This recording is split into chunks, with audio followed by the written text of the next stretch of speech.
러시아 사할린에서 선교하는데 우리 교회가 협력하죠. 박용석 선교사가 자기가 러시아 루가복 교회에서 이 영상을 보여주기로 했대요.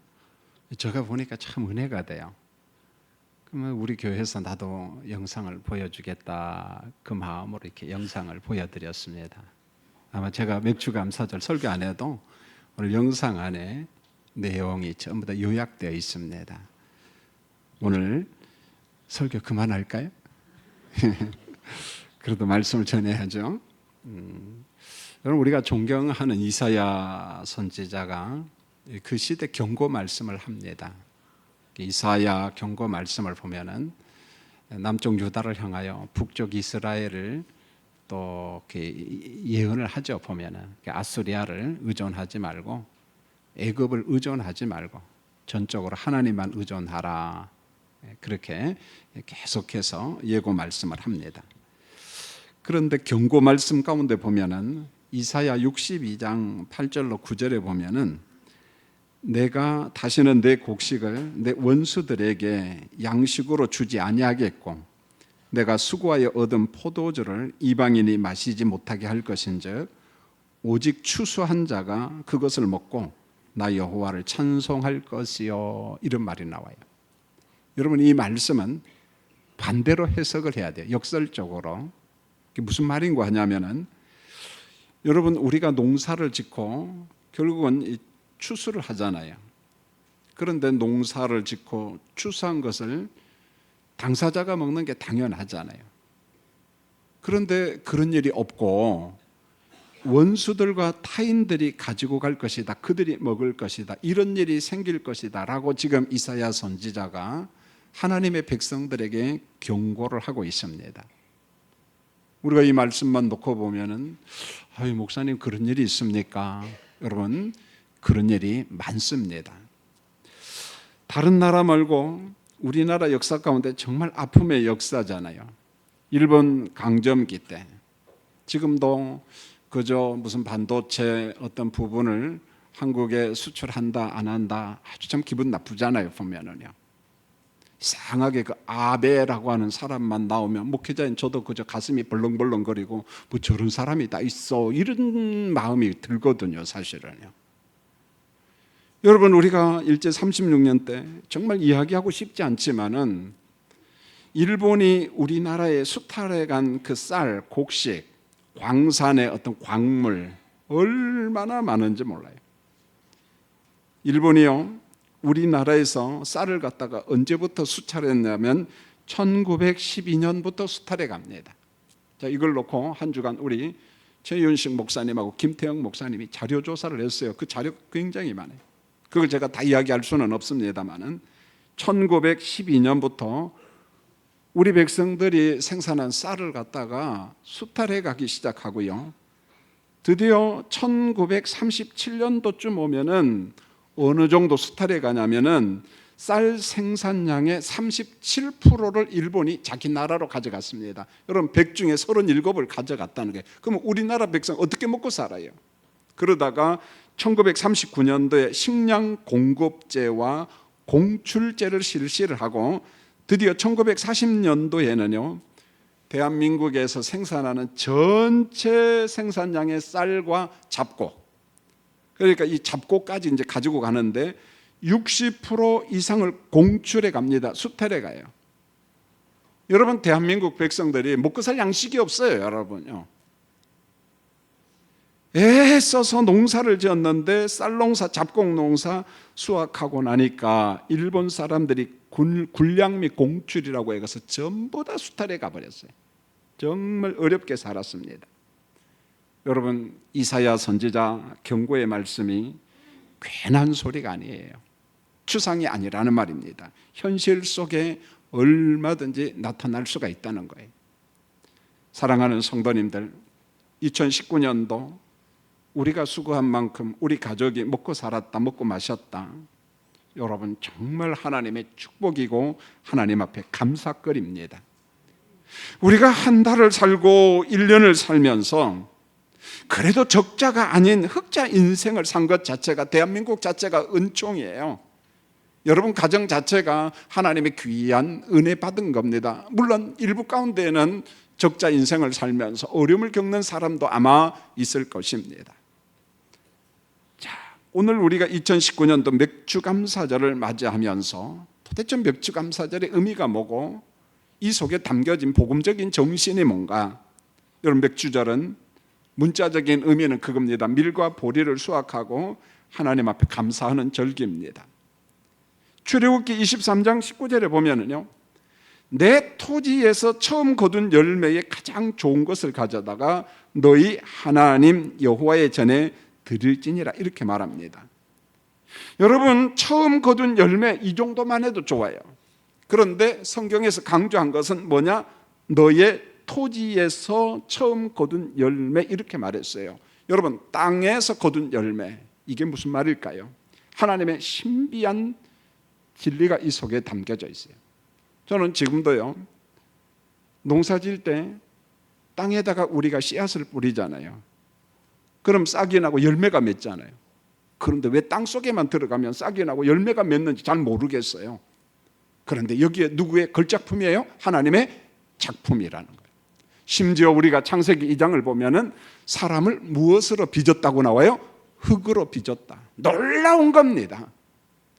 우리가 그냥 볼 때 땅이 아니라 그 땅 속에 하나님의 신비한 창조 능력이 있다는 거예요. 그래서 씨앗을 뿌리고 어느 정도 수분을 공급하고 태양빛을 받으면요, 싹이 나고 꽃이 피고 열매를 맺어요. 그 땅에서, 하나님이 주신 땅에서 처음 거둔 열매 가장 좋은 것을 가져다가 너희 하나님 전에 드리라. 그냥 처음 열매 이렇게 말하지 아니고 땅이라는 말, 토지라는 말을 말씀하고 있다는 것입니다. 여러분, 잠언 기자는 처음 열매를 하나님께 돌리는 사람들에게 번영의 복을 약속했어요. 풍성함의 복을 약속합니다. 잠언 3장 9절로 10절에 보면은 내 재물과 내 소산의 처음 익은 열매로 여호와를 공경하라. 그리하면 내 창고가 가득히 차고 내 포도즙 틀에 새 포도즙이 넘치리라, 이렇게 말했어요. 우리가 하나님 앞에 첫 열매를 드린다, 이 의식 안에는요, 하나님의 신학이 있고 하나님이 우리에게 준 신앙과 믿음이 그 속에 담겨져 있습니다. 여러분, 우리가 성경을 읽다 보면은 하나님의 존재하심, 성품에 대해서 하나님은 처음과 나중, 혹은 하나님은 알파와 오메가가 되신다, 이렇게 말합니다. 처음과 나중, 알파와 오메가가 되신 하나님 앞에 곡식 중에 처음 익은 것을 하나님께 드린다, 이게 무슨 말일까요? 곡식 중에 처음 것을 하나님 앞에 드린다는 것은 처음부터 마지막까지가 전부 다 누구의 것이라는 인정이에요? 하나님의 것이라는 고백이에요. 신앙 고백입니다. 처음 것을 주신 하나님께서 마지막까지 내 백성, 내 인생들을 책임진다는 일종의 신앙 고백이 그 속에 담겨져 있는 겁니다. 여러분, 레위기 23장 9절로 14절에 보면 너희 곡물을 거둘 때에 너희의 곡물의 첫 이삭 한 단을 제사장에게 가져갈 것이요, 제사장은 그 단을 여호와 앞에 기쁘게 흔들어 드려라, 이렇게 말했어요. 여러분, 조금 설명을 하면은, 자, 밀농사나 보리 농사를 치면은 이걸 보통 이제 초실절이라고 하는데 곡식을 거둬요. 그럼 맨 처음에 거둔 곡식의 한 단을, 아주 정성껏 한 단을 준비한 다음에 누구한테 가져가냐면 제사장한테 가져가요. 그러면 제사장은 하나님 앞에 기쁘게 드리는데 흔들어 드린다. 그래서 이걸 보통 요제라고 이야기합니다. 이만큼 올려서 흔들어서 하나님, 첫 곡식 한 단을 가지고 왔으니 하나님 흠양해 주세요, 받아주세요. 그러면 하나님이 이제 받아줘요. 자, 이때 첫 이삭뿐만 아니라 곁들여서 순양과 함께 번제를 종종 드렸습니다. 여러분, 언약 백성들이 하나님 앞에 첫 곡식을 드린 후에 어떤 일을 하냐면 떡을 먹고 볶은 곡식을 먹고 생 이삭을 먹어요. 다시 말하면은 첫 이삭을 하나님 앞에 드리고 이제 추수한 것을 먹고 살았다, 그런 말입니다. 그전에는 먹지 않았어요. 이게 여호와의 백성들의 원칙이요, 규범이었습니다. 이게 무슨 말인 거 아니냐면 먹음의 질서를 지금 말씀하고 있는 겁니다. 자, 곡식을 주신 하나님 앞에 먼저 무엇 하자는 거예요? 감사하자. 여러분 곡식 한 단은 많아요, 적어요? 얼마 안 되거든요. 작지만은 가장 먼저 곡식의 첫 단을 하나님 앞에 드린다고 하는 것은요, 하나님께 먼저 감사하고 그런 다음에 하나님이 주신 것을 먹으라, 그런 말이에요. 여러분, 먹음의 질서를 지금 말씀하고 있어요. 하나님 앞에 감사가 먼저고 그 다음에 즐겁게 기쁘게 먹고 마셔라, 그 말씀을 하고 있어요. 여러분, 하나님의 속성이 출애굽기 같은 데 보면은 질서에 하나님 그렇게 말씀했어요. 여러분, 하나님의 질서를 우리가 지키면 그 가정의 질서가 있고, 하나님의 질서, 가정의 질서가 있는 사람은 인생 사는 인생사의 질서도 지키는 사람입니다. 질서를 지키는 사람 하나님께서 너무너무 좋아해요. 여러분, 부모님이 계시고 자녀가 있습니다. 손자, 손녀가 있어요. 그리고 어른이 있으면 젊은 사람이 있습니다. 여러분, 이 질서를 가볍게 여기지 마세요. 오늘 3부 예배 드리는 성도님, 어른이 되었던 젊은 사람이 되었던 하나님의 질서를 늘 지켜가는 질서의 성도들이 되기를 원합니다. 너무너무 중요해요. 신명기 28장 47절로 48절을 보면은 감사를 망각한 사람들에게 준 경고 말씀이 있습니다. 내가 모든 것이 풍족하여도 기쁨과 즐거운 마음으로 내 하나님 여호와를 섬기지 아니하므로 내가 줄이고 목마르고 헐벗고 모든 것이 부족할 것이라, 이렇게 말했어요. 여러분, 신명기 기자가 기록한 이 말씀은 일종의 조건절이에요. 만일 그랬어요. 만일 풍족함에도 불구하고, 여유롭고 풍요가 있음에도 불구하고 감사가 없고 기쁘게 하나님을 섬기지 않는 사람, 어떤 일이 생기냐? 줄이고 목마름이라고 하는 가난이 온다고 경고 말씀을 하고 있습니다. 우리 하나님은요, 감사를 망각하고 나눔을 망각한 구두쇠 인생들을요 너무너무 싫어합니다. 여러분, 혹시 우리가 기질적으로 아낄 수 있어요, 여러분요. 그게 다 나쁜 건 아니잖아요. 근데 지나치게 아끼다 보니까 남과 나누지 못하고 하나님 앞에 감사하지 못한다면요, 하나님께서 말씀합니다. 내가 그런 사람 좋아하지 않는다는 거예요. 하나님의 속성을 모르는 사람이에요. 풍요롭게 하시고 여유롭게 하시는 하나님의 속성을 안다면 우리가 먼저 감사하라, 먼저 감사하라고 하나님께서 지금 말씀하고 있습니다. 출애굽기 23장 19절에 보면은 똑같은 이야기가, 제가 전자에 이야기한 이야기가 또 나오는데, 내 토지에 처음 거둔 열매를 하나님께 드리라 그랬어요. 처음 거둔 열매, 이것만 강조한 것이 아니라 너의 땅에서, 토지에서 처음 거둔 열매, 이렇게 말합니다.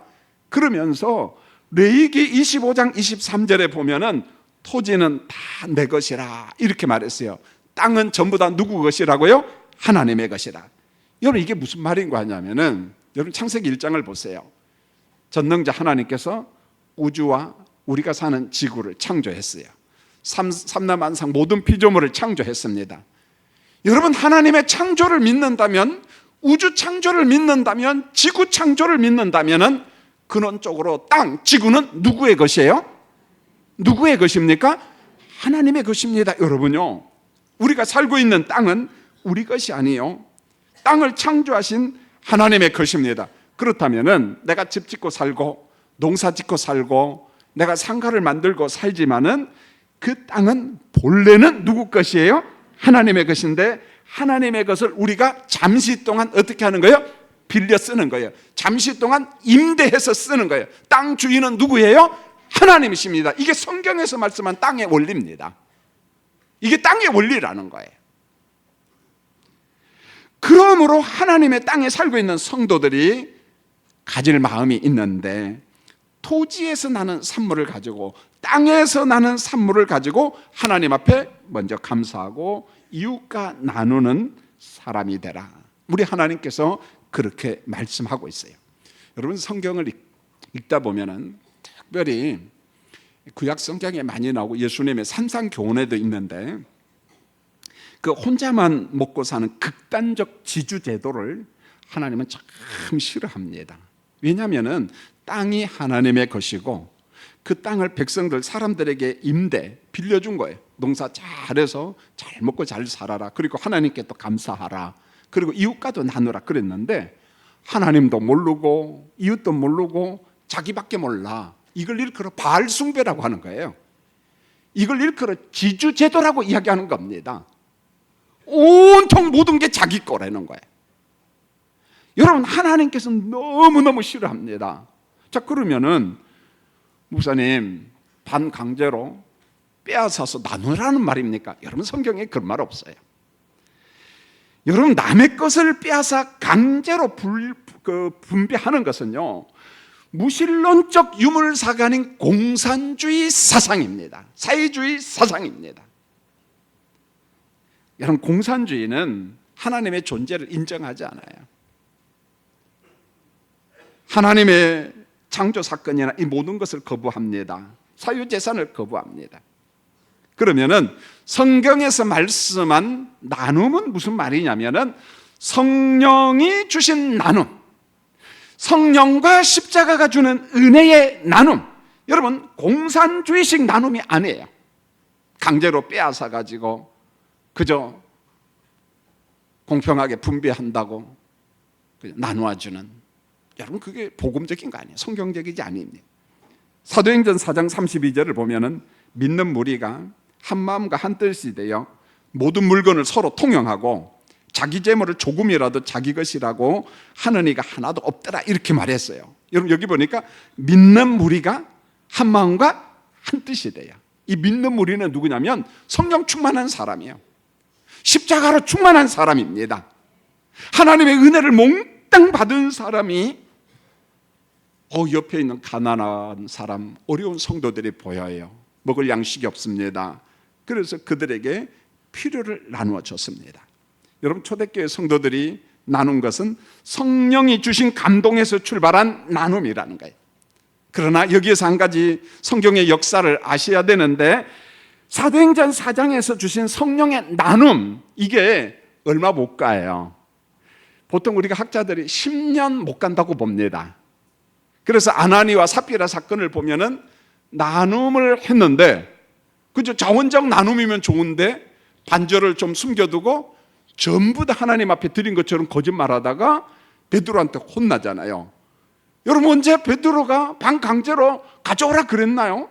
자원적인 나눔이었어요. 그런데 자원적인 나눔을 거짓말한 거예요. 속인 거야. 하나님을 속이고 사탄이 그 마음속에 들어간 것을 책망합니다. 그래서 초대교회를 경고하기 위해서 책망할 때 그들의 영혼이 어떻게 돼요? 떠나요. 죽습니다. 여러분, 나눔, 자원적 나눔, 성령 안에서 나눔, 십자가 나눔을 원하지 강제로 빼앗아서 나누고 억지로 나누고 하나님께서는 그것을 원하지 않습니다. 신명기 28장의 주제는 언약 백성들에게 주신 말씀으로 순종의 복, 불순종의 저주, 징벌입니다. 김 목사가 강단에서 정말 많이 강조했습니다. 그런데 겁주고 여러분들을 무섭게 떨게 하기 위해서 이 말한 게 아니에요. 신명기 28장은 불신자 이방인들에게 준 것이 아니라 의의 백성들에게 준 하나님의 약속입니다. 여러분, 언약 백성들을 보세요. 죄의 소굴인 애굽에서 나왔습니다. 출애굽했어요. 홍해 바다를 건넜습니다. 구름 아래서 모세에게 속하여 세례를 전부 다 받았다, 이렇게 이야기했습니다. 의의 백성들에게 이 말씀을 주신 목적이 뭡니까? 저주가 핵심이 아니에요. 하나님께서 이 말씀을 모세와 언약 백성들에게 주신 목적이 뭐냐? 내가 내 백성을 선택했고 내가 너희를 사랑하고 내가 너희를 기뻐한다, 그 말입니다. 그러므로 택함받은 의의 백성들아, 의롭다고 여김을 받은 의의 백성들아, 하나님께서 선물로 주신 것 가지고 가나안 땅에 들어가서, 약속의 땅에 들어가서 하나님이 기뻐하는 생활을 하라, 그런 말이에요. 하나님이 기뻐하는 생활을 하라. 하나님이 주신 신의 산 말씀과 율법을 지켜 행하라. 그리하면 하나님의 복과 하나님의 행복을 누릴 수 있다, 이 말씀을 한 거예요. 그런 관점의 순종의 복이라는 것입니다. 여러분, 기본적으로 하나님이 우리에게 주신 복이 있어요. 이 인류, 인간들에게 주신 복이 있는데 그게 자연 법칙입니다. 그리고 노동의 법칙입니다. 우리가 적어도 대한민국 땅에서 열심히 노동을 하면은 먹고 살 수 있어요. 열심히 노동하면 먹고 살 수 있습니다. 이걸 일컬어 일반 은총이라고 이야기합니다. 여러분 마태복음 5장 45절을 잘 들어보세요. 하나님은 해를 악인과 선인에게 비추고 비를 의로운 자와 불의한 자에게 내려 주십니다. 여러분, 하나님께서 태양빛을 예수 믿는 사람에게만 비칠까요? 예수 안 믿는 사람에게도 비출까요? 모르세요? 여러분요, 모두에게 태양빛을 비춰요. 하나님이 비를 주실 때 하나님 마음에 맞는 예수 믿는 사람한테만 줍니까? 불신자에게는 안 줍니까? 그런 법이 어디 있습니까? 하나님의 일반 은총인데, 일반 은총이라는 말은 공이 공평하게 모든 인간들에게 다 준다는 말이에요. 설령 그가 악한 사람일지라도 사람에게 공이 주신다는 거예요. 이게 일반 은총입니다. 그러므로 인간들이 먹고 살 수 있는 기본 원칙, 자연 법칙, 일반 은총을 이 땅에다가 하나님께서 법을 만들어 놨어요. 그래서 일반 은총 속에 가장 기본이 뭐냐? 노동이에요. 부지런하면 먹고 사는데 지장이 없다는 거예요. 물론 선천적인 장애인, 몸이 불편한 사람은 누군가 도와줘야지요. 그러나 하나님의 풍요, 하나님의 번영은요, 자연 법칙 안에만 있고 인간의 노동 안에만 있는 것이 아니라 그것을 뛰어넘는다는 거예요. 하나님의 번영의 복. 여러분, 그게 어디 나오냐면 신명기 28장 1절에서 이렇게 말합니다. 내가 내 하나님 여호와의 말씀을 삼가 듣고 내가 오늘 내게 명령하는 그의 모든 명령을 지켜 행하면 내 하나님 여호와께서 너를 세계 모든 민족 위에서 뛰어나게 하실 것이라, 으뜸되게 하신다, 그렇게 말을 했어요.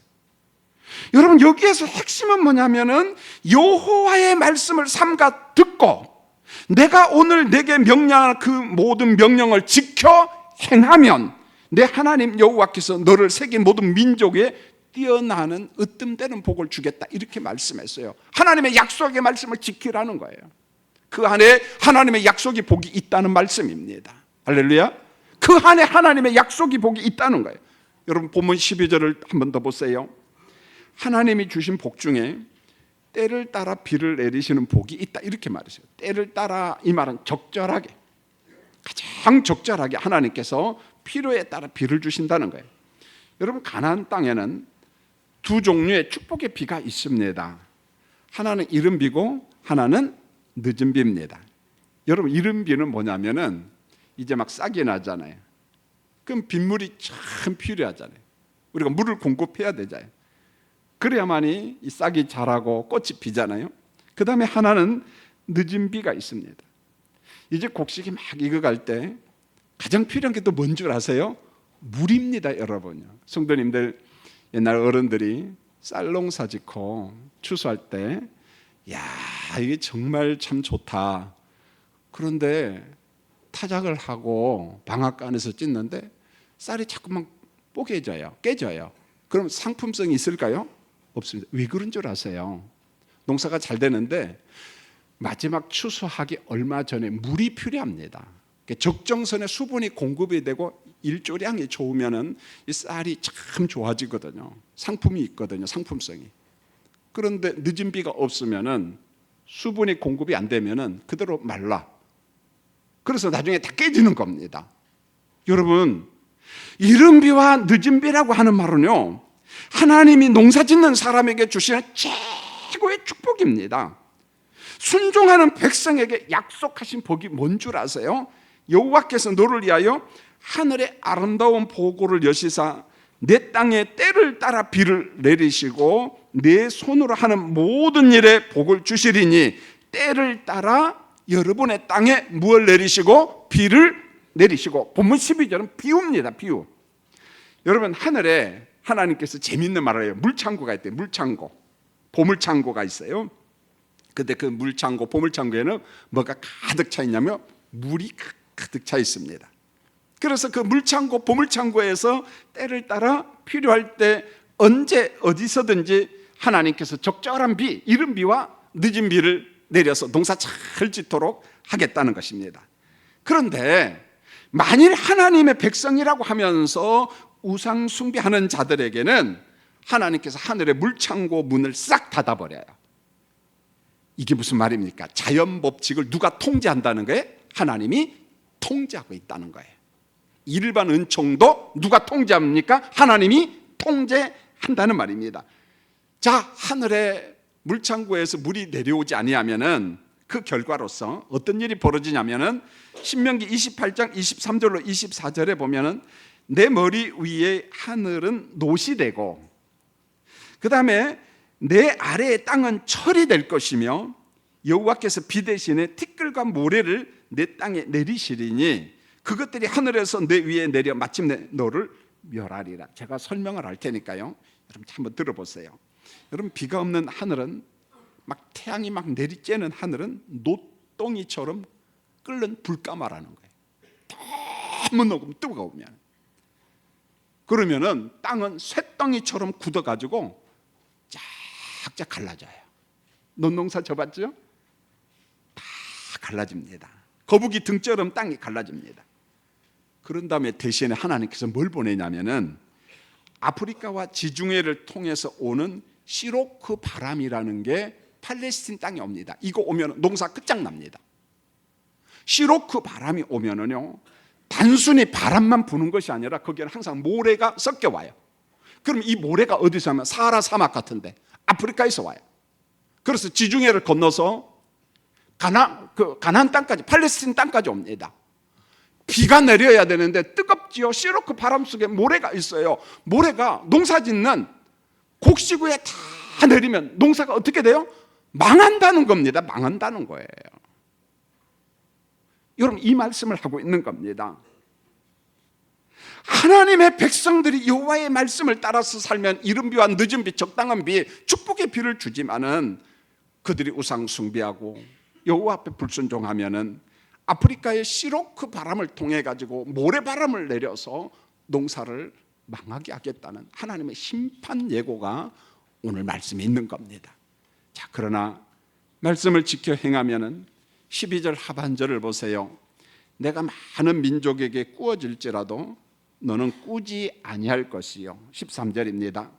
여호와께서 너를 머리가 되고 꼬리가 되지 않게 하시며 위에만 있고 아래 있지 아니하리니. 12절은 빌려줌의 축복이, 나눔의 축복이에요. 섬김의 복입니다.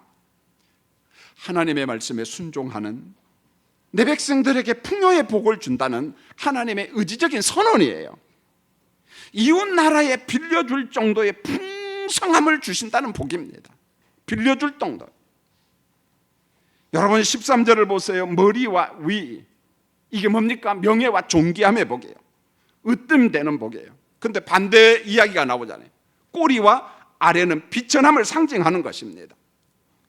여러분, 우리는 이렇게 말할 수 있어요. 목사님, 사람의 마음은 똑같은 것 아니에요. 예, 저도 인정합니다. 누구든지 머리가 되고 위가 되고 싶지 꼬리가 되고 아래가 되고 싶은 사람이 있나요? 여러분, 없습니다. 그런데 왜 이 말을 했을까요? 하나님께서 이 말씀한 목적이 뭐냐? 성경 66권을 믿는 사람들은 운명론에 사로잡히면 안 돼요. 우두커니 가만히 있어도 위가 되고 머리가 되고, 여러분, 그런 개념이 아니라는 것입니다. 우리가 하나님의 말씀에 순종하고 하나님의 말씀대로 살면은 하나님께서 우리 앞에 축복을 갖다가 펼쳐놨어요. 그래서 하나님의 축복을 가져가라는 거예요. 선택하라는 말입니다. 놀랍잖아요. 운명론적인 삶이 아니라 하나님이 약속하신 축복이 우리 앞에 있는데 순종하고 하나님의 축복을 가져가라는 거예요. 선택하라는 거예요. 여러분, 어떠합니까? 정말 그렇게 살았나요?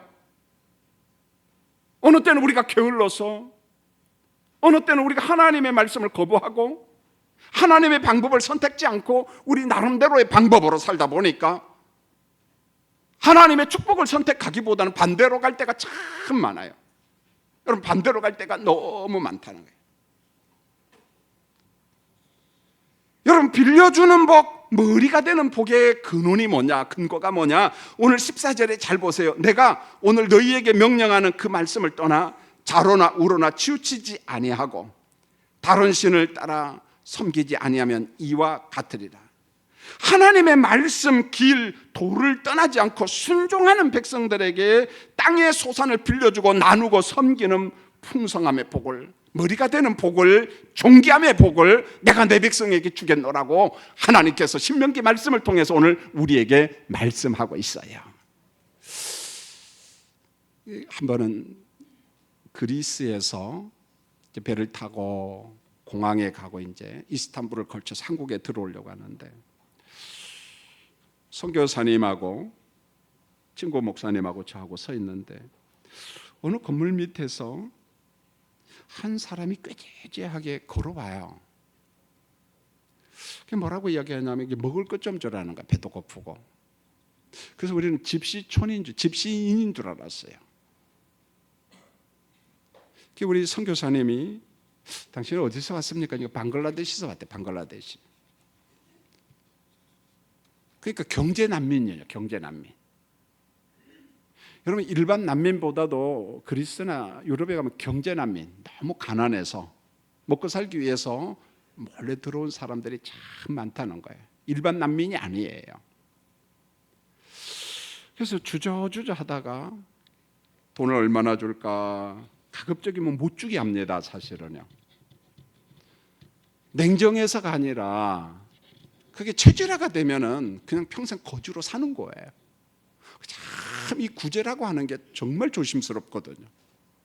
그저 몇 푼 주면은 그 정도 자립하고 그러면 좋겠는데 그렇지 않아요. 그런데 나중에 보니까 그 큰 건물 밑에 처마 밑에 아기가 있는 거야. 아기가 조그만 아기, 핏덩이 아기가. 그래서 우리의 생각을 접어버렸어요. 김수길 선교사님이 누구누구 사냐 그러니까 아내하고 아기하고 그 어떻게 먹고 사냐? 없어.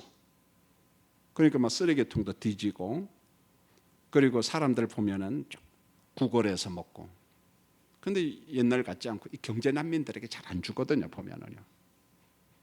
도와주지 못하게 합니다. 왜 그러냐면은 그들이 참 불쌍하죠. 근데 그게 체질화되고 습관화되면은 일을 안 한다는 거예요. 여러분 죄송합니다만은 여기 그래도 얼굴이 좀 새카만 사람 없으니까 오해하지 마세요. 혹시 본인이 새카마다고 생각한 사람은, 여러분 경제 난민들이 저 캐나다 추운 데 가서 사는 사람 봤나요? 안 봤나요? 모르는구나. 대부분 어디로 갑니까? 따뜻한 데 가요. 일해요? 안 해요? 안 합니다. 여러분 태국의 선교사님들과 필리핀의 전성일 선교사님이 가끔 하는 말이 그거예요. 처음에는 목사이기 때문에 일 좀 하세요. 얼마 드리겠습니다 하고 믿고 간다는 거예요. 그럼 일을 했을까요? 안 했을까요? 어디 가고 없대요. 이놈들이. 더우면은 일 안 하고 가버린다는 거야. 그래서 본의 아니게 이제 목사지만은 지켜 서 있는 거야. 왜 안 하냐 잔소리하고. 여러분 경제 난민 가운데 보면은 근성이 잘못된 사람이 참 많아요. 정말 인력이 필요한데 가야 됐거든요. 근데 조금만 추우면 가요? 안 가요? 안 가요. 무슨 말입니까? 난민이 문제가 있는 게 사실이라는 거예요. 구제가 무조건 다 좋은 건 아니에요. 그 사람 정신 상태를 병들게 할 수 있다는 거예요. 사랑하는 성도님들, 김 목사가 무조건 빌려주라, 나누고 섬겨라고 하니까 왜곡해서 듣지는 마십시오. 게으름을 조장하지는 않습니다. 여러분 바울 사도가 게으른 자는 일하지 않는 자는 못 하지 말라고요?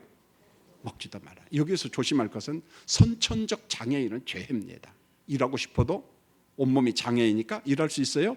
못합니다. 그들은 국가가 책임지고 사회가 책임지고 교회가 책임지고 가정이 책임져야 돼. 성경은요 게으름을 인정하지 않아요. 결국은 번영의 복, 나눔의 복은요 운명도 한 논도 아니고 게으름도 아니고 하나님의 내가 존재를 믿고 하나님의 말씀을 믿고 하나님의 약속을 믿을 때, 순종할 때, 하나님 말씀대로 바른 길, 도를 걸어갈 때 하나님께서 그 백성에게 복을 주신다, 그런 말입니다. 이런 면에 있어서 하나님의 축복은 순종하는 사람이 가져가는 거예요. 선택하는 것입니다. 오해하지 마세요. 내가 열심히 일하고 하나님 말씀대로 내가 순종할 때 그 축복을 내가 가져가는 게 정답이라는 거예요. 여러분 이제 남은 1년 하반기에도 하나님의 축복이 우리 앞에 있음을 믿고 부지런히 순종함으로 하나님의 축복을 가져가는 여러분들이 되기를 예수님의 이름으로 축원을 드립니다. 기도하겠습니다. 하나님, 우리 앞에 약속의 복이 있습니다. 주의 말씀대로 최선을 다해 일함으로 하나님의 축복을 가져가는 형통함의 복을 누리며 어렵게 살아가는 사람들과 선천적 장애인들, 꼭 필요한 사람들에게 나눌 수 있는 나눔의 복을 우리 교회와 우리 성도들에게 허락해 주시옵소서. 예수님의 이름으로 기도합니다. 아멘.